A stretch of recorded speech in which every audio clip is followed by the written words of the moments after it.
Communist party of India party Zaheerabad की जानिब से मुस्तहिक़ अफराद को इम्किना अराज़ी के हुसूल के लिए RDO ज़हीराबाद को याददाश्त पे 29 फरवरी जब तक बेघर मुस्तहिक़ गरीब अवाम को इम्किना अराज़ियत के सर्टिफिकेट्स और मकान बनाने के लिए कर्जा जात हुकूमत की जानिब से जारी नहीं किए जाते तब तक हम अपने मुतालबात से ज़रा भी पीछे नहीं हटेंगे। इन ख्यालात का इजहार communist party of India party Zaheerabad की जानिब से ऐदगा ज़हीराबाद ता RDO दफ्तर ज़हीराबाद तक मुस्तहिक़ अफराद को इम्किना अराज़ी के हुसूल के लिए तेलंगाना के रिवायती फ़नकारों के ज़रिया ज़ेर क़यादत जनाब सैयद जलालुद्दीन कौमी एग्जेक्टिव रुकन communist party of India wow general secretary ज़िला सिंगारेड्डी निकाली गई भारी रैली RDO दफ्तर ज़हीराबाद पहुंचने पर जलसा गाह में तब्दील होने के मौका पर कम्युनिस्ट पार्टी ऑफ इंडिया के कौमी एग्जीक्यूटिव के रुकन टी नरसिम्हा ने जो कि मेहमान खुसूसी थे ने खिताब करते हुए किया। इन्होंने कहा कि भी राज्यसभा पार्टी जो माजी में 10 साल तक इक़्तिदार में थी, तमाम मुस्तहिक़ अफराद को डबल बेडरूम देने की उम्मीद थी, लेकिन भी राज्यसभा के दूर इक़्तिदार में सिर्फ बराए नाम चंद अफराद को डबल नीड रूम मकानात दिए गए और तमाम मुस्तहिक़ गरीबों को नज़रअंदाज कर दिया गया। इन्होंने कहा कि communist party of India Congress की हुकूमत की तरफ से ली गई 6 जमानतों का दिफा करते हुए मुफ्त बस 500 रुपये में गैस सिलेंडर 200 यूनिट तक मुफ्त बिजली और मकान बनाने के लिए कर्ज देना होगा। अगर आपके पास मकान है, आप 500 रुपये में गैस सिलेंडर और 200 यूनिट बिजली हासिल कर सकते हैं। इन्होंने रियासती हुकूमत से दरख्वास्त की है कि वो घर के प्लॉट दे और उन तमाम गरीब लोगों को कर्ज दे जो मकान का किराया अदा करने से कासिर हैं और ज़रूरी सामान खरीदने से कासिर हैं, महंगाई और किराए के मकानों में कसमपुरसी की ज़िंदगी गुजार रहे हैं। इन्होंने कहा कि ख़ानदान बढ़ने से ये सूरत हाल है कि 4 से 5 अफराद छोटे छोटे घरों में रह रहे हैं। इन्होंने मुतालबा किया कि तमाम गरीबों को इम्किना अराज़ियत दिए जाएं, वरना सरकारी अराज़ियत पर कब्ज़ा करते हुए कम्युनिस्ट पार्टी ऑफ इंडिया की क़यादत में सरकारी मकामात पर झंडे सुर्ख झंडी वाली आर्जी झोंपड़ियाँ नस्ब की जाएगी। इन्होंने कहा कि communist party of India party Zaheerabad की जानिब से मुतअद्दिद मरतबा MRO RDO ज़िला कलकटर ज़िला इंचार्ज वज़रा को मुस्तहिक़ अफराद को इम्किना अराज़ियत के हुसूल के लिए याददाश्तें हवाले की गई थीं, जिस पर अमल आवरी नहीं की गई। इन्होंने तेलंगाना अवामी कांग्रेस हुकूमत से मुतालबा किया है कि वो ज़हीराबाद के मुस्तहिक़ गरीब अवाम को इम्किना अराज़ियत देने का मुतालबा किया। बाद अज़ीं RDO दफ्तर के सीनियर असिस्टेंट सुभाष को communist party of India party की जानिब से याददाश्त हवाले की गई। इस मौका पर पले नरसिम्हा, तेलंगाना रिवायती गुलूकार मोहम्मद अज़हरालुद्दीन आनंद, महबूब खान अशोक, रूबीना बेगम, चिरंजीवी सैयद ताजुद्दीन, नरसिमलू मोहम्मद, ख्वाजा सैयद लतीफ़ मोहम्मद, यासीन मोहम्मद, अजीज़ अशू, राजू शंकर, शाहीन बेगम, मधुमाला लकशमी के अलावा दरख्वास्त गुजार बिलखुसूस ख़वातीन की कसीर तादाद मौजूद थी।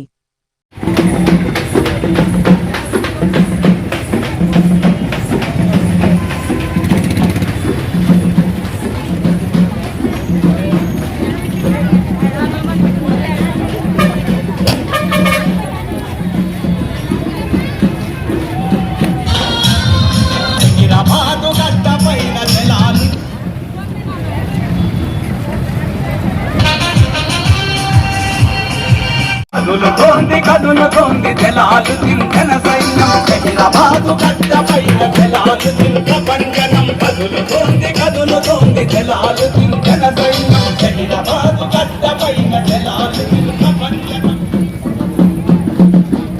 హలో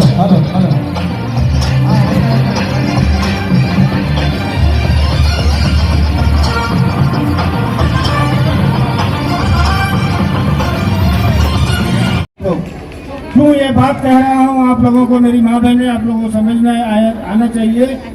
क्योंकि जिस वक्त हम भारत नगर में बसे थे उस वक्त हमें 4 साल नहीं बल्कि 7 साल करंट की सूरत नहीं देखे। ये जो बड़ी बड़ी बातें कर रहे हैं लोग कि 75 साल भारत देश होकर आजाद हुआ, फिर भी हम इसी ज़हीराबाद के अंदर जब भारत नगर बसाए तो 7 साल करंट की सूरत नहीं देखे।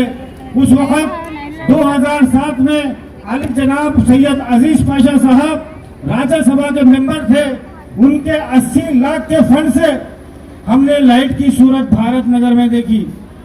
उसी तरीके से हमें आज फिर उम्मीद जागी है कि कांग्रेस पार्टी सत्ता में आई है तेलंगाना के अंदर, और आप लोगों को जब तक संघर्ष करना है तब तक आप लोगों को आपकी जमीन ना मिले, आपको घर ना मिले। ऐसा नहीं कि आज हमने रैली किया या आडो साहब को याददाश्त पेश किए। हम हमारे कानून के दायरे में रहते हुए अपने काम को करेंगे। कानून हमारे सर पे चढ़ेगा। ये नहीं कि आज कांग्रेस पार्टी के साथ में हम जुड़े हुए हैं तो कांग्रेस पार्टी की हर बात हम मानेंगे। तब तक आप लोगों को घर की जमीन देने की रेवंत रेड्डी जी ने बात नहीं माने, तब हम रेवंत रेड्डी जी के खिलाफ लेने जाकर हम जमीन पे घर बनाएंगे। या रहेंगे तो उस घर में, या रहेंगे फिर कब्रिस्तान में, या तो फिर कंदी की जेल के अंदर। आप लोगों को इसलिए मैं इस बात को बताना जरूरी समझता हूं कि हमने पब्लिक सेक्टर को भूल चुके हैं। पब्लिक सेक्टर किसी को नहीं मालूम, क्या बोले तो गवर्नमेंट। मेरी भाइयों और बहनों, नौजवानों, बुजुर्गों, साथियों, गवर्नमेंट ये नहीं जो 5 साल को आती है और जाती है। गवर्नमेंट हम आप सब है। जितना टैक्स आप लोग गरीब भर रहे हैं ना, वो कोई करोड़पति भी नहीं भरता। उन्हें इनकम टैक्स बनता बोल के जो रुबाब बताता ना, लेकिन आप अपने पैर की चप्पल खरीदने से शुरू करेंगे तो आपके सर के तेल तक का टैक्स आप डेली भरते। अगर आप 1 लीटर पेट्रोल जला रहे हैं मेरे भाइयों, तो 65 रुपए स्टेट गवर्नमेंट और सेंट्रल गवर्नमेंट मिलकर ले रही है। और हमारी बदकिस्मती का तो यह आलम है 10 साल से, जो जालिम हुकूमत जो बीजेपी की बैठी है, कभी किसी ने जीएसटी आटे पे, दाल पे, तेल पे, कपड़े पे, चप्पल पे, पेंसिल पे नहीं लगाया। लेकिन ये जालिम बीजेपी का नरेंद्र मोदी हमको सबको खर्च में मजबूरा कर दिया। बहरहाल बात ये है, हमें अगर घर लेना है तो सीपीआई के साथ में जुड़ के रहना है। और ये घर सिर्फ सीपीआई पार्टी वालों के लिए नहीं, कोई भी पार्टी का हो, चाहे वो अगर बीजेपी पार्टी का भी हो, गरीब है तो हम उसके लिए काम करने के लिए तैयार है। हमें कोई एमएलए एमपी बनने की ख्वाहिश नहीं, सिर्फ ये माँ बहनें गरीब अवाम हमारे दोस्त है। हम किसी अमीर के खिलाफ भी नहीं, जो सही आदमी है उसके साथ भी है। क्योंकि अब जिस निम्स की बात जहीराबाद में कर रहे हैं, मैं आपको माजी में ले जाना चाहता हूं। जिस वक्त आलम निशान कंपनी थी, जहीराबाद के चंद लोग उसमें मुलाजिमत करते थे, लेकिन निम्स के नाम पे जो हमसे जमीन लिया गया है, हमारे नौजवान बच्चों को तो किसी को जमीन नहीं, वहां पे ड्यूटी मिलने वाली नहीं, मिली भी तो कॉन्ट्रैक्ट बेसिस में झाड़ू मारने वाली। क्योंकि जो हमारे डिवीजन के जो 450 मुलाजिम आलम निशान के दौर में काम करते थे, आज महिंद्रा एंड महिंद्रा में बड़ी मुश्किल से 22 से 23 लोग जहीराबाद के परमिट है। ये गवर्नमेंट के पास कंपनी वालों को देने के लिए जमीन है, लेकिन किसी को 100 गज देने के लिए तैयार नहीं है। लेकिन आप लोगों को समझना है कि आप लोगों को और ज्यादा स्ट्रगल करना है। आप लोगों की अनुमति लेकर हम जरूर जाकर वहां पे बैठेंगे, जमीन पे अपना घर बनाएंगे और होंगे कामयाब हम। మనం అందరం కలిసి అక్క చెల్లెలందరూ కులాలకి మతాలకి అతీతంగా, పార్టీలకి అతీతంగా ఎవరు పేదలు ఉన్నారు అందరు దరఖాస్తు ఇచ్చారు. దాదాపు 2600 మంది దరఖాస్తు ఇచ్చారు. ఇది దరఖాస్తు ఈ రోజు సరిచేది కాదు, 10 సంవత్సరం నుంచి మనకు దరఖాస్తు ఇస్తున్నాం. మీ దరఖాస్తు ఇచ్చిన తర్వాత మేము కలెక్టర్కి, ఆర్డీఓకి, ఎంఆర్ఓకి, ఇన్ఛార్జ్ మినిస్టర్లకి అందరికీ ఇస్తున్నాం. కానీ మన దురదృష్టకరం నుంచి పరిపాలన ఏ విధంగా నడిచారు మనకు తెలుసు. ఇప్పుడైనా కనీసం ఇంద్రమ్మ రాజ్యం వచ్చింది, ప్రజాపాలన వచ్చినాయి. కాబట్టి మేము రేవంత్ రెడ్డి గారికి మనవి చేస్తున్నాం, ఈ పేద ప్రజల తరఫు నుంచి, జహీరాబాద్ డివిజన్ తరఫు నుంచి, సంగారెడ్డి డిస్టిక్ తరఫు నుంచి అందరికీ మీరు మనవి చేసి, మీ దగ్గర మాదే ఫోన్ నంబర్ తో పట్టుకుంటే Aadhaar number, ration card number, door number, ఏ ఇంటిలో కిరాయికి ఉన్నాం ఆ అడ్రస్ వైజ్ కూడా ఉండాలి. దయచేసి నేను వారం రోజులు మీరు మాకు హైదరాబాద్ లో ఖాళీ గవర్నమెంట్ భూమి తలాలు వందలాది ఎకరాలు ఉన్నాయి. ఒక్కోవేళ గవర్నమెంట్ అధికారులకి ఇది కనిపించకుంటే కళ్ళుకి మేము చూపెడతాం.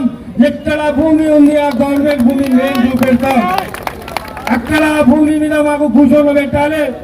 గతంలో తెలుసు అందరు అధికారులకి కూడా మేము భారత్ కమ్యూనిస్ట్ పార్టీగా 2001 లో ఇదే పట్టం కట్టి భారత్ నగర్ కాలనీలో ఎంతో మంది చెప్పారు, ఆ రోజు మీ పేరు పెట్టుకోవచ్చు కదా కమిషన్ అంటే, మేము భారతదేశం బిడ్డలము, భారతదేశంలో పుట్టాం, భారత్ నగరే పేరు పెడతామని భారత్ నగర్ పెట్టాం.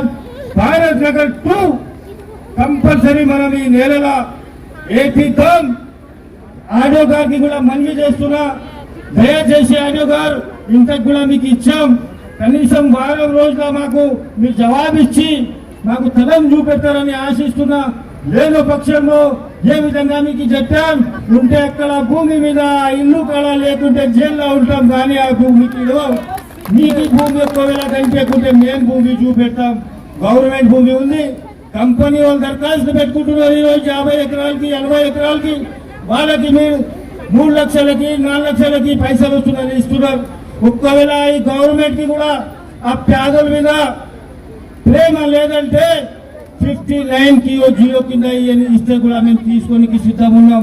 వేలాది రూపాయలు ఈరోజు చేయగలుగుతున్నాం. ఆ పేదల మీద ప్రేమ లేదంటే 59 కిలో జియో కింద ఇస్తే కూడా మేము తీసుకోనికి సిద్ధం ఉన్నాం. వేలాది రూపాయలు ఈరోజు చేయగలుగుతున్నాం. మా అక్క చెల్లెలు అమ్మలు మీరు ఏ విధంగా ఈరోజు 500కి గ్యాస్ ఇస్తున్నారు అన్నారు, అదే విధంగా బస్ ఫ్రీ చేసినారు, అదే విధంగా పెద్ద మనసుతో చేసుకొని గవర్నమెంట్ కాంగ్రెస్ గవర్నమెంట్ మాకు తలాలు చూపెడతారని ఆశిస్తున్నా. లేని పక్షంలో దీనికైనా ఎత్తు డిస్టిక్ అంతా దిగ్బంధం చేసి ఖచ్చితంగా మేము దీపోవడానికి సాధిస్తామని ఆశిస్తున్నా.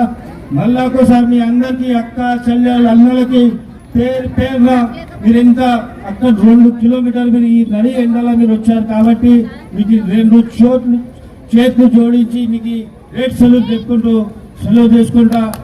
आप लोगों को तमाम को एक बार मैं 2 हाथ जोड़ के अदबन गुजारिश करता हूँ मेरी माँ बहने कि किसी का आया किसी का नहीं आया ऐसा परेशान होने की जरूरत नहीं है. हम हमारे पास जो दरखास्त है और जो आज की तारीख में मौजूद है, आप भरोसा रखिए कि जो खाली फॉर्म भरेंगे उनका फॉर्म तो यहाँ नहीं पहुँचेगा. जो हजरात यहाँ पे मौजूद है हमारे साथ रहिए, इंशाल्लाह अल्लाह से दुआ कीजिए क्योंकि आप लोगों की दुआ में भी वो असर होगा. जो बेघर अफराद है जो रास्ते से चलते चलते जाइए, अल्लाह ताला हमके ग्रुप में चल कर आए हैं हमारे, क्योंकि हक मांग रहे हैं, किसी से जागीर नहीं मांग रहे हैं. क्योंकि भारत देश के बच्चे जवान बूढ़े का ये हक है. ये भारत देश की जमीन है, ये जमीन हमारी और आपकी है, किसी गवर्नमेंट की जमीन नहीं. गवर्नमेंट आप है, गवर्नमेंट 5 साल में आती है और जाती है. फिर से एक बार आप लोगों को 2 हाथ जोड़ के अदबन गुजारिश करूंगा. आप लोगों का तमाम का शुक्रिया अदा करते हुए मैं अपनी बात को खत्म करूंगा.